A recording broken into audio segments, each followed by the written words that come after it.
O título desta noite é Eu Estou em Você. Primeiro lembre-se, estamos lidando com um mistério. Como Paulo disse a Timóteo. Grande, na verdade, confessamos, este grande mistério. É o nosso mistério. 1 Timóteo 3 versículo 16. Não é história secular. Então, esta noite, vamos tentar. É importante que consigamos. No capítulo 14 do livro de João lemos que Cristo disse aos discípulos. Naquele dia, ou bem, essa frase naquele dia é um termo escatológico que significa no final da jornada, no final desta era de César. Então, naquele dia você saberá. Não será boato, você terá experimentado. Então ele lhes conta o que eles terão experimentado, que eu estou em meu Pai, e vocês em mim, e eu em vocês. É em nós, como pessoas, que a natureza de Deus é revelada. É revelado em uma série de experiências sobrenaturais na experiência de primeira pessoa, singular e no tempo presente. Quando é experimentado, todos os argumentos são silenciados. Não há ninguém a quem você possa recorrer, nenhum homem sábio que possa lançar alguma luz sobre isso, ou simplesmente aconteceu. Então Paulo disse: Quando aprouve a Deus revelar seu Filho em mim. Não consultei carne e sangue. Gálatas 1 versículo 16, e que meu evangelho não o recebi de homem algum, nem fui ensinado nele, veio por meio de uma revelação de Jesus Cristo. Versículo 11. Bem, esta pergunta será feita a você. Sem dúvida foi perguntado a Paulo. Eu sei que minha irmã no ano passado em Barbados me pediu isso. Ela disse. Agora, Neville, não fuja disso. Basta responder a uma pergunta muito simples: o seu Cristo já foi realmente um homem? Minha resposta a ela foi, sem dúvida, a resposta que Paulo deu àqueles que fizeram perguntas semelhantes. Eu disse. Foi. Ele é o homem celestial. Então, citando Paulo. Assim como trouxemos a imagem do homem do pó, também traremos a imagem do homem do céu. 1 Coríntios 15 versículo 49. Cristo é o homem celestial. Mas, é um mistério. Não pense em um garotinho que nasceu de maneira estranha há 2000 anos. Estamos lidando com um princípio cósmico onde Deus realmente se tornou homem para que o homem possa se tornar Deus. Agora, o processo foi iniciado. A ressurreição começou ou não acabou. Como Paulo advertiu. Aqueles que ensinam que tudo acabou estão enganando os fiéis. Ele disse.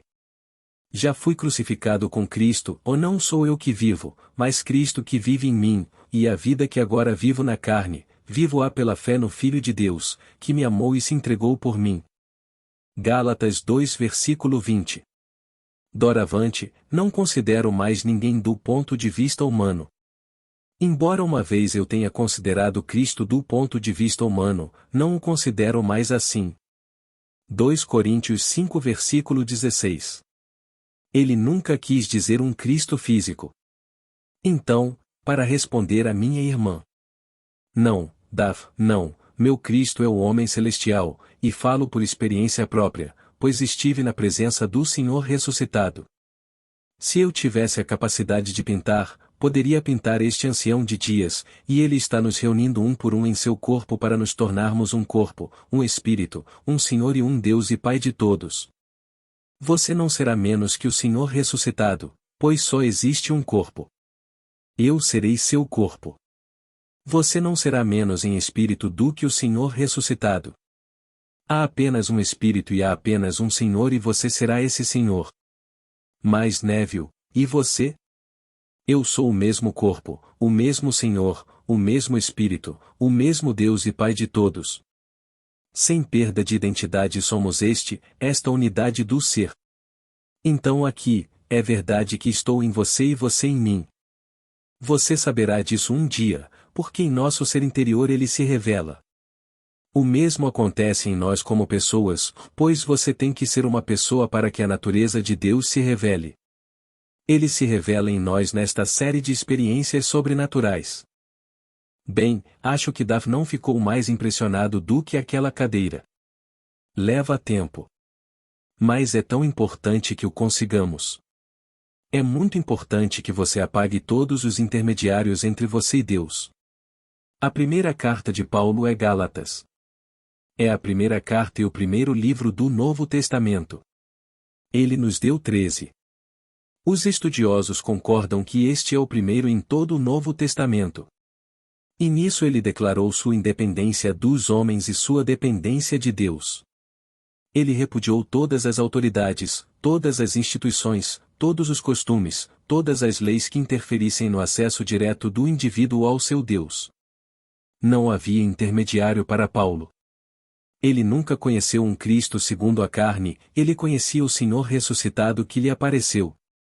Bem, no meu caso fui levado à presença dele. Eu não sabia que aquela noite seria uma noite assim. Mas aqui sou levado em espírito à presença do Senhor ressuscitado, e, estranhamente, quando ele me fez uma pergunta, a resposta teve que ser em termos das palavras de Paulo. Então eu pergunto a você, quem é Paulo? Não foi Paulo o primeiro dos escolhidos que rompeu o selo e descobriu o mistério que foi mostrado a Abraão? Pois ele perseguiu todos os que ele pensava serem membros do caminho, chamados de cristãos. De repente, isso quebrou dentro dele, e então Paulo saiu para proclamar a verdade tal como lhe foi revelada pelo Senhor ressuscitado. Então ele disse: E se fui crucificado com ele ou unido a ele em uma morte como a dele, certamente serei unido a ele em uma ressurreição como a dele. Romanos 6 versículo 5. Ele não afirma que a ressurreição acabou. Ele afirma que a crucificação acabou, porque você não poderia usar esta vestimenta de carne se não fosse crucificado. Ele nos escolheu nele antes da fundação do mundo. Efésios 1 versículo 4.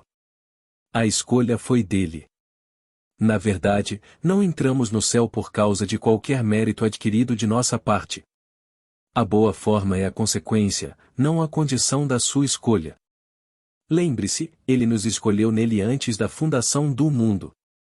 Então veio o drama e é um drama horrível.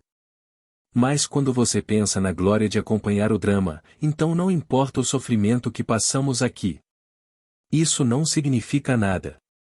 Assim, Paulo poderia dizer: Considero que os sofrimentos do tempo presente não são dignos de comparação com a glória que há de ser revelada em nós. Romanos 8 versículo 18. Então aqui está a palavra. Agora ouça a palavra. No princípio era o Verbo, e o Verbo estava com Deus, e o Verbo era Deus. João 1 versículo 1. E o Verbo se fez carne e habitou em nós, não entre nós. Versículo 14.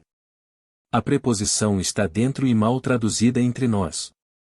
Você pensa: bem, onde ele está? E você começa a procurar entre as pessoas aquele que se tornou carne. O Verbo se fez carne e habitou em nós. Agora somos informados em Apocalipse. E este é o nome pelo qual ele é chamado Palavra de Deus. Bem, a palavra logos que traduzimos como palavra significa significado. É um significado, um plano, uma trama. Deus tinha um enredo, um plano, um propósito no início. Este não é um pensamento de emergência depois que ele deu origem à criação. Foi antes do mundo existir um plano para se entregar 100% a nós, para não recuar nem um pouco. Então, seja o que for que ele seja quando se tornou eu, quando começar a se desenvolver em mim, devo vivenciar isso. Portanto, é em nós, como pessoas, que a natureza de Deus se revela. Eu sou uma pessoa, você é uma pessoa, mas isso só acontece no final. No final, você saberá disso, e esse último virá sobre você de repente, como um ladrão durante a noite. Você não terá conhecimento de que esta é a noite, mas esta pode ser a noite e, de repente, ela irrompe dentro de você. Toda a história contada do Senhor, pois é a história do Senhor, você vivencia na primeira pessoa. É toda a sua história. Então você vai até seu irmão, sua irmã, seu pai, sua mãe, se eles ainda estiverem aqui, e conta a eles. Mas eles conhecem você. Eles esperam algo totalmente diferente disso.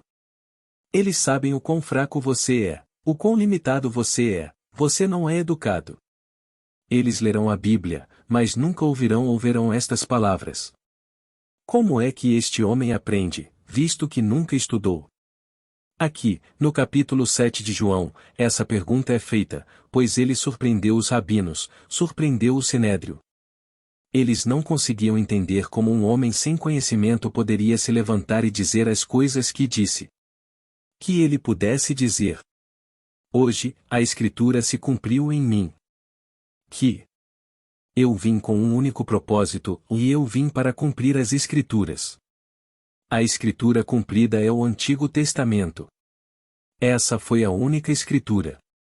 Os profetas predisseram a vinda de Deus, mas ele vem no homem. Ele toma sobre si a nossa natureza e desdobra a sua natureza na nossa e nós somos Deus. Bem, se ele era pai antes de nos escolher e se entrega a nós, então somos pai. Não há como alguém provar que é pai, a menos que tenha um filho que o chame de pai. Bem, isso está feito.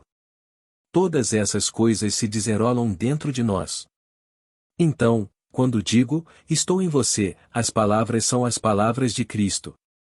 Lembre-se, este é o Cristo ressuscitado falando. Ele está lhe dizendo: eu estou em você e você em mim e somos um. Portanto, o Cristo ressuscitado é Deus. Posso lhe contar quando ela disse: mas ele é um homem? Ora, ele é o homem eterno, um homem celestial. Deus é homem. Você é um homem, Deus não existe mais. Sua própria humanidade aprenda a adorar. William Blake. Portanto, o homem está procurando alguma força impessoal que chamará de Deus. Podem adorar uma força impessoal, mas não podem ver o homem. Posso lhe dizer que, quando você está na presença dele, você percebe como não poderia responder de outra maneira senão nas palavras de Paulo. Você se pergunta 1000 vezes como eu: quem é Paulo? Quem é este iniciante da fé cristã? Pois foi Paulo quem a iniciou. Temos suas 13 cartas. Os evangelhos foram escritos 10 anos depois das cartas de Paulo. Aqui ele se arrisca em sua primeira carta aos Gálatas e declara sua independência de todas as organizações do mundo. Isso foi em uma época em que não era tão gratuito como hoje. Posso deixar a igreja e não ser condenado ao ostracismo a ponto de não conseguir um emprego, mas naquela época você não conseguia um emprego a menos que fosse membro da sinagoga. Onde tu irias? Paulo faz tudo. Ele não aceitará nenhum intermediário entre ele e Deus. Nenhum rabino poderia ficar entre ele. Ele havia encontrado Deus e Deus era o Senhor ressuscitado que ele perseguiu em sua cegueira. Chegará o dia e você o conhecerá.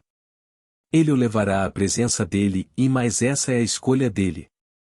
Quando você chega ao final da jornada, ele o traz à sua presença, incorpora você ao seu corpo por meio de um abraço, e você é um com o corpo de Deus para todo o sempre. Você segue seu caminho por um tempo e conta como eu conto para você, conte para aqueles em São Francisco e Nova York. E contar para aqueles que conheço em um mundo social que nunca virá aqui, mas eu os encontro socialmente, então conto. Vá para Barbados e conte a eles. Sem público, na verdade. Eles não estão interessados. Quando eu te contar que contei para minha irmã, onde? Na hora do chá. Bem, precisamos conversar, então nos reuníamos todos os dias para tomar chá, e então Daf fazia uma pergunta e então você começava a responder. Ou talvez de manhã, quando você fizer sua refeição matinal, Daf e eu simplesmente conversaremos um pouco. Mas garanto a você que depois de 4 meses na ilha com ela, morando na casa com ela não ficou nem um pouco emocionada. Nem um pouco emocionada. Ela gostou do seu Jesus físico que viveu há 2000 anos e esperava que um dia eu visse a luz e voltasse e visse aquele Jesus que nasceu de forma diferente aqui. Ela não consegue entender que ele nasceu diferente aqui, mas não da maneira que ela pensa. Então, quando digo que estou em você, quero dizer literalmente. Estou em você, pois sou um com Cristo ressuscitado. Estas são as palavras de Cristo ressuscitado, estas não são as palavras de Neville. Estas são as palavras do Cristo ressuscitado e ele nunca, depois de me abraçar, se separou de mim. No entanto, ele me enviou. Bem, isso faz parte do mistério. Como posso ser um com um corpo e ser enviado? No entanto, as palavras são: quem me vê, vê aquele que me enviou. Ele nunca me deixou. Bem, como ele pode nunca me deixar e ainda assim somos um e ele me enviou? Mas temos conceitos de espaço tridimensional e pensamos agora se você me mandar daqui e eu passar por aquela porta, então quem me enviou e permanece aqui não está comigo. É uma imagem totalmente diferente. Então aqui, esta noite, você pensa nisso. Você se concentra no ser que realmente se tornou você e volta ao ponto onde ele o escolheu. Ele escolheu você nele antes que o mundo existisse, e ele me revelou o mistério do seu caminho, do seu plano. Um plano que ele apresentou em Cristo para a plenitude dos tempos. Bem, essa plenitude de tempo chega naquele dia. Naquele dia sabereis. Portanto, há um plano no homem, ou o plano é Cristo. Cristo é Deus e Deus é um plano. No princípio era a palavra, Logos, e isso é um plano, isso é significado. Há um significado para todo o vasto mundo e esse significado estava com Deus e o significado era Deus. Então esse significado está em você. Chame-o de Cristo, acho o nome adorável, chame isso de plano se isso fizer você se sentir mais fácil. Mas é Cristo e Cristo é a palavra de Deus, e ela não pode de forma alguma deixar de cumprir o seu propósito, desse propósito é simplesmente revelar-se em você como Deus. Pois Deus é o plano, Ele é a palavra e, portanto, você é a palavra. Então, enquanto você caminha pela terra, você é a palavra caminhando em direção à realização. Agora, devemos ter em mente todas as pequenas coisas que são ensinadas à medida que o plano se desenrola e não deixar de aplicá-las nem por um momento. Aqui está um pequeno e simples. Minha amiga está aqui esta noite, ela disse. 8 anos atrás, quando meu filho era bem pequeno, eu dei a ele no Natal o catálogo de Natal da Sears. Sempre chega antes do Natal e ele adorou. Todos os meninos e meninas da vizinhança brincavam e eu o chamei de livro de desejos, Sears Wish Book. Então eles pegariam o livro dos desejos e escolheriam todas essas coisas que desejassem e cada um escolheria inúmeras coisas. Bem, isso foi há 8 anos e eles continuaram brincando com este livro de desejos da Sears. A edição atual do catálogo que acabou de chegar. Eles nos enviaram um aviso e agora chamam sua edição de Natal de Sears Wish Book. Agora quem tem essa conta acha que é uma ideia original da sua parte. Então, depois de 8 anos, agora se chama Sears Wish Book. Eu o tenho em casa, não o catálogo, mas tenho o aviso que chegou a ela pelo correio e sua carta dizendo o que ela fez, e a emoção que ela sente por ter realmente conseguido criar dessa maneira. Você vê, não há ficção. Como pode haver ficção num mundo onde a imaginação cria a realidade? Então, há 8 anos, brincando com seu filho pequeno, ela disse a ele que este era um livro de desejos. E o deixou de lado com seu grande livro e todos os meninos da vizinhança escolhendo o que queriam. Então, ano após ano, surgiu um livro e ela o chamou de livro de desejos. Agora, imprimindo na capa, e é uma capa linda, aqui está o Sears Wish Book, seu catálogo de Natal. Portanto, se algo está atrasado em seu mundo e ainda não chegou, mantenha esta história em mente. Você diz: bem, isso deveria acontecer esta noite. Ah, não estou negando que estamos ansiosos, queremos que as coisas aconteçam agora. Somos crianças. Mal podemos esperar. Os países planeiam. Se planeiam, planeiam para as gerações futuras. Os pais que crescem e têm uma grande propriedade, não planejam apenas para os pequeninos que estão agora, eles planejam para a prole da prole e planejam o seu futuro. Talvez você discorde disso, mas mesmo assim eles planejam e isso está no futuro. Mas você e eu ficamos ansiosos e queremos. Tudo bem. Você quer se casar agora? Você faz? Você já está divorciado? Não, mas eu quero agora, esta noite. Mas ela não é divorciada. Você não ouviu isso? Então, eu tive essas histórias uma e outra vez. Já ouvi eles me dizerem: ou aquele homem ou nenhum homem. Não fui até o altar com eles, mas sentei-me na igreja quando eles se casaram e eles olharam e sorriram enquanto passavam porque não era aquele homem. O que eles realmente queriam, eles queriam ter um casamento feliz, e eles identificaram isso, tinha que ser aquele homem. Eu disse: se ele morreu agora, você ainda quer se casar? Por que você faz essa pergunta? Estou fazendo uma pergunta simples. Se ele morrer agora, ainda quer se casar? Presumo que sim. Pois bem, ele não pode ser o único homem, porque se ele caiu morto e você ainda sente vontade de companheirismo no casamento, ele não é o único homem. Portanto, destaque o que você realmente deseja na vida e não condicione isso a algo dessa natureza. Apenas, você quer ter um casamento feliz? Tudo bem, um casamento feliz. Você quer uma determinada casa? Tudo bem, uma determinada casa. Mas não posso pagar. Eu não estou perguntando isso. Estou perguntando. Agora você pode jogar esse jogo de desejar? É o livro dos desejos. Escolha qualquer desejo no livro de Deus. Ele fala ao homem por meio do desejo. Bem, pegue esse desejo e então ele será seu. Como você se sentiria se fosse verdade? Como você veria o mundo se fosse verdade? Então perca-se no sentimento ou dele todos os tons da realidade. Tudo isso acontece enquanto você caminha em direção ao cumprimento do nosso verdadeiro propósito de vida, que é despertar Deus em você. Você não vai se tornar um pequeno Deus andando por aí com outros pequenos deuses. Não há espaço para eles. Só existe Deus.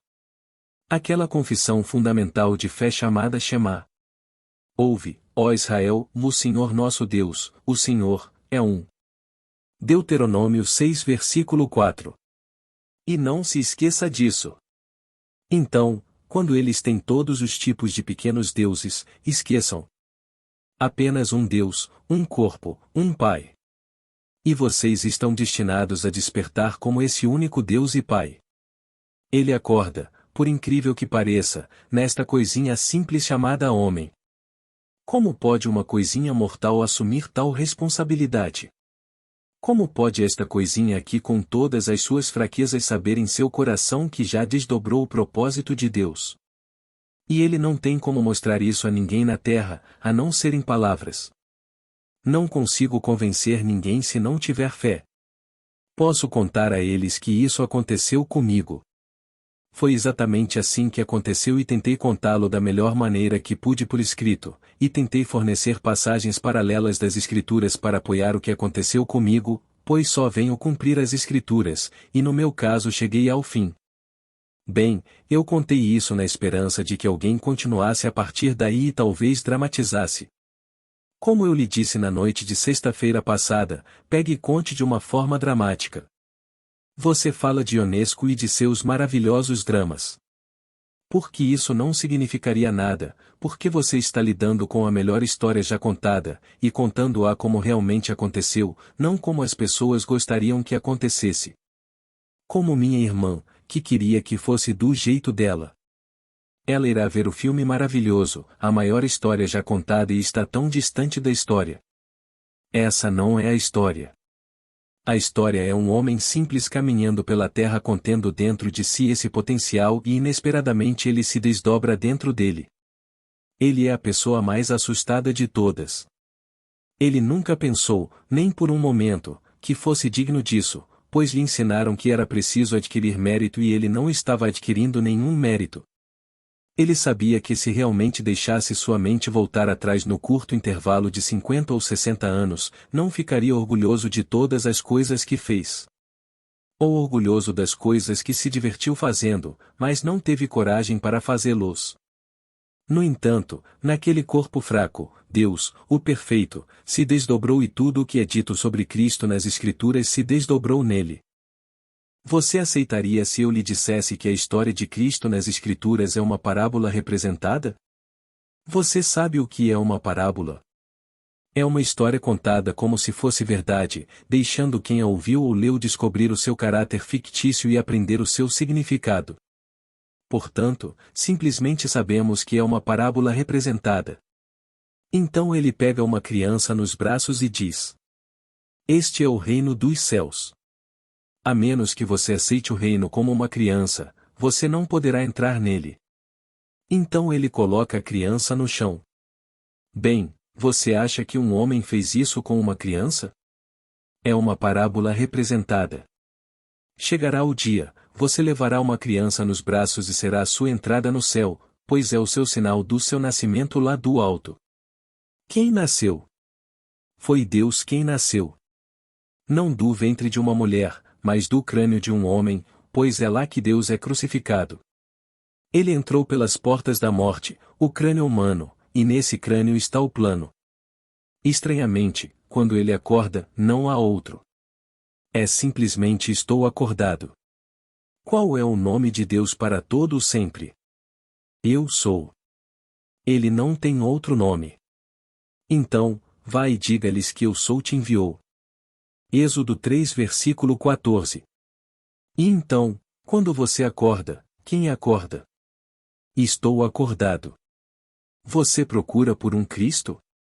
Você não tem vontade de ver mais ninguém, é você. Então, a partir daí, tudo se desenrola dentro de você. Agora, isso pode ser chocante se você estiver aqui pela primeira vez, mas, você sabe, eu não retrataria uma palavra para tornar isso mais fácil. Não estou dizendo que não seja perturbador, mas você saberá em um futuro não distante. Todos nós aqui partiremos deste mundo, todos nós.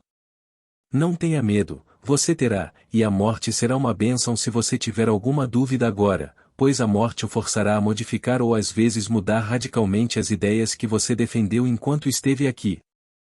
Recebi hoje a notícia de que meu querido amigo, que é meu médico no leste, ele cuidou da minha esposa quando ela estava grávida, cuidou de mim quando precisei de sua atenção e de toda a família no leste, e com apenas 60 e poucos anos.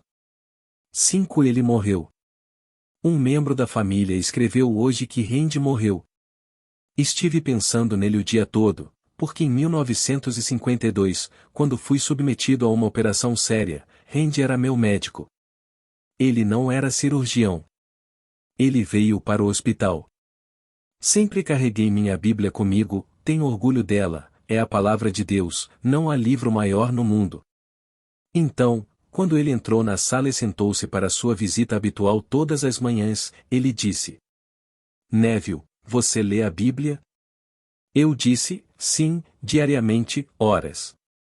Então ele me disse: O que você acha disso? Eu disse, bem, eu ensino. Você ensina isso? Bem, sendo um universitário e um médico brilhante, ele esperava que eu tivesse alguma formação acadêmica na Bíblia e que tivesse algum treinamento regular em teologia. Eu disse não. Mas então eu não tive minhas visões, minha promessa não foi cumprida, era apenas a lei.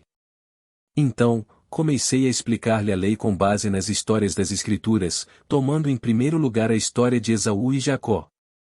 Que Esaú representava meu mundo exterior, simplesmente fechei meus olhos para ele, e Jacó representou meu mundo interior que quero vestir na realidade exterior. Quando excluo o exterior e trago o interior, visto-o com as peles de Esaú e acredito na realidade do que fiz. Então meu Jacó. Bem, estou convencido e enganado, pois me engano ao acreditar que meu estado subjetivo era uma realidade objetiva. Bem, Randy não gostou nada disso. Ele não quis participar e encurtou a visita, fechou rapidamente o livro e recusou, porque a religião não é isso para ele. No domingo de manhã, ele, a esposa e as 2 filhas iam à igreja presbiteriana e passavam 1 hora. Isso era algo a ser feito. É como andar com bengala na época em que era preciso ter bengala.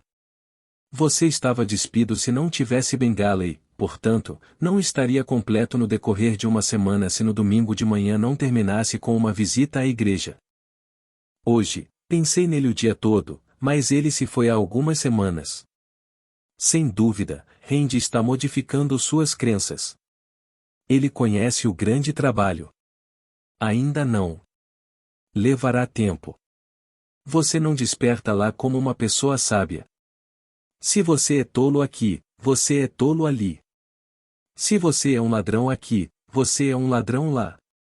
A mesma coisa inata está com você e você o supera. Que você poderia colocar tudo no mundo diante de um homem que não é ladrão, você não poderia tentá-lo, portanto, não há satisfação, nem mérito, você não pode tentá-lo. Você pega um homem que não bebe e coloca diante dele todas as bebidas alcoólicas do mundo e ele não quer uma. Isso não é tentação. Se um homem for regenerado e não estiver mais no mundo da geração, você poderia despir todas as pessoas do mundo e expô-las completamente e ele permaneceria impassível. Isso não é tentação porque suas energias foram aumentadas. Eles não estão mais na geração, eles foram transformados em regeneração. E assim todos passam pela mesma imagem. Ele simplesmente supera sem esforço. Porque quando essas coisas acontecem em nós, não há nada que você possa fazer a respeito. Eles simplesmente acontecem e à medida que acontecem você muda. Você não muda antes, porque a aptidão é a consequência, não é a condição do reino dos céus. No minuto em que isso acontecer em você, essa será a consequência, mas você não foi escolhido porque adquiriu mérito. Você não adquiriu mérito algum. Agora, vamos entrar no silêncio. Agora alguma pergunta, por favor? Pergunta.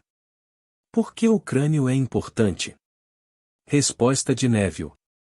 Bem, você poderia amputar os pés, as pernas, os braços, retirar um pulmão, retirar um rim, remendar o coração, um pedaço do fígado e ainda assim sobreviver. Não posso tirar a cabeça. O corpo que você vai usar, quem sabe o que é? Mas eu conhecerei seu rosto.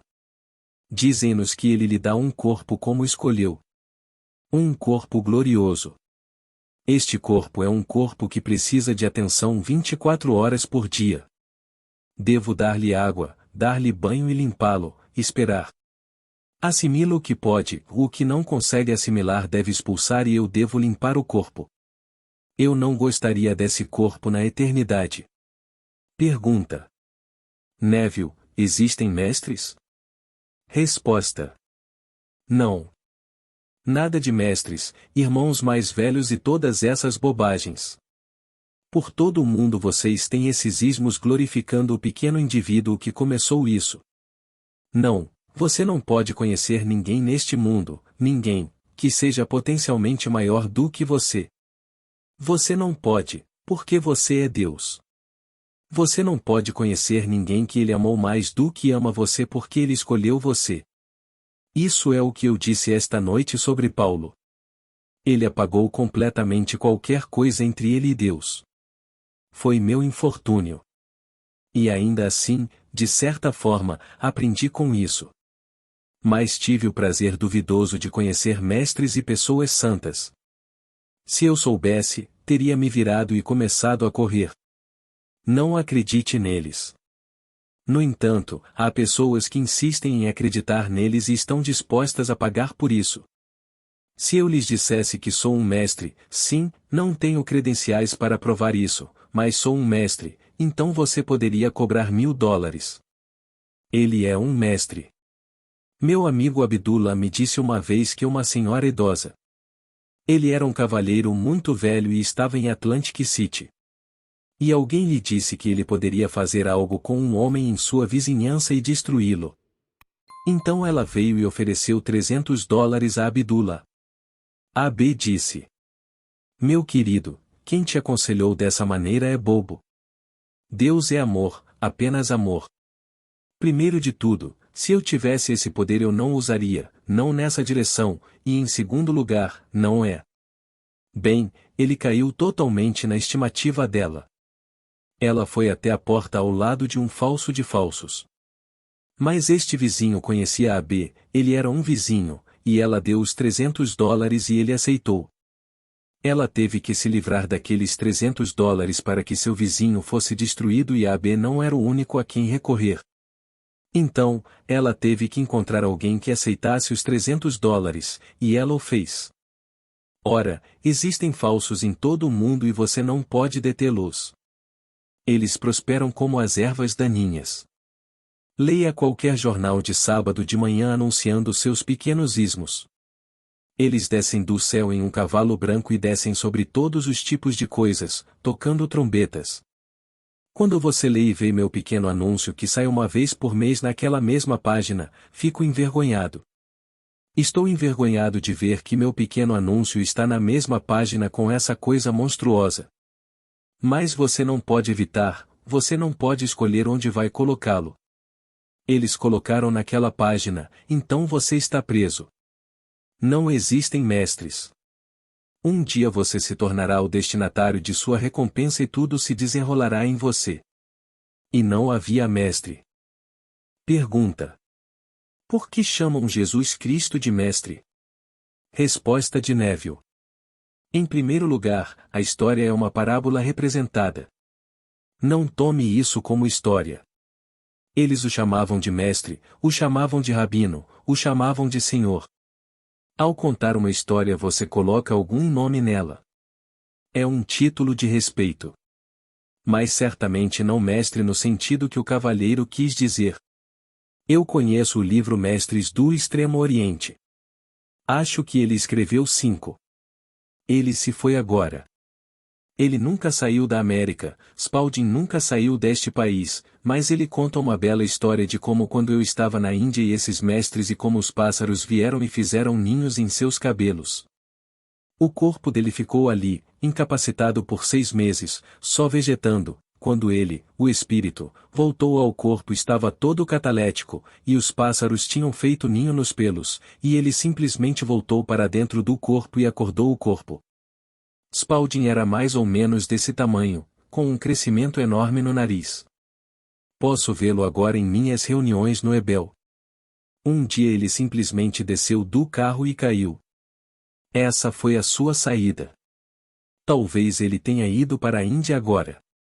Nunca tenha visto a Índia. Mas todos estes são os senhores do Extremo Oriente. Ele escreveu um só para ferver a panela, como fazem tantos escritores. Pegou, então ele escreveu um segundo e um terceiro. Se ele ainda estivesse vivo, ele teria um sexto agora. Ele tem 5. Espero que ele tenha sucesso, porque meu editor é seu editor. Não quero que meu editor perca nada com a nova impressão. Ele acaba de assumir essas publicações. É divertido pegá-los e lê-los como se fosse um romance, mas eles não são apresentados como romance. Eles são dados como fatos. Pergunta: deve ter saído da imaginação dele, então não é real? Resposta: nesse sentido sim. De onde mais isso poderia vir? Mas ele escreveu isso como um fato histórico real. Você gostaria de comprar um livro onde isso fosse agora afirmado como verdade, as experiências do autor, e depois saber, depois que ele partisse deste mundo, que ele nunca deixou a América? Você sabe que uma coisa neste mundo que realmente machuca as pessoas mais do que qualquer outra coisa é ser dominado, ser enganado. Volto para o leste e minha família, que é 100% republicana, sempre foi, e quando se tratou de Goldwater, eles saíram e fizeram campanha por Johnson contra Goldwater. Eles deram seu tempo e seu dinheiro. Tudo o que tenho que fazer agora, quando vou jantar em casa, se quiser começar uma discussão, é apenas eu não votei nele, referindo-se a Johnson. Eu não votei nele e aí começa a discussão, porque eles sabem exatamente o que fizeram. Eles foram enganados e são todos graduados universitários. Eles pensaram que estavam muito além disso. Eles podem julgar as pessoas. E eles estão seguindo a mesma linha hoje. Não minha família. Mas a mesma linha. Este homem entra e vai escalar. Foi o que disseram de Goldwater. Eles têm uma pequena fila no leste, vocês devem ter ouvido isso aqui, eles dizem. Se eu votasse nele, teríamos uma escalada. Eu votei nele e nós votamos. Mas ele não tinha o poder de escalar. Foi no outro em quem votaram que escalou. Puxou a mesma linha. Mas ninguém quer ser enganado. Alguém chega e, através da bajulação, consegue algo de você, e então você percebe que, depois de passar pela porta, você nunca mais verá aquilo. Se você der a ele, está perfeitamente bem. Mas não deve ser enganado. Então compre um livro que diga no início que isso é história, factual, para saber depois que não é. Então talvez agora onde ele esteja na Índia com pássaros na cabeça. Toda essa bobagem. Coloque sua esperança plenamente na graça que está chegando a você na revelação de Cristo em você. Por hoje é só. Boa noite. Amigos, gostaria de agradecer a todos que sempre apoiam o canal, com suas curtidas, comentários e compartilhando os vídeos. Aproveito a convidar, a quem quiser, a ser membro aqui do canal. O custo é bem pequeno, e vai ajudar com meu trabalho. E lembrando, vocês podem cancelar a assinatura quando desejarem. Muito obrigada. Paz e muitas bênçãos na vida de todos.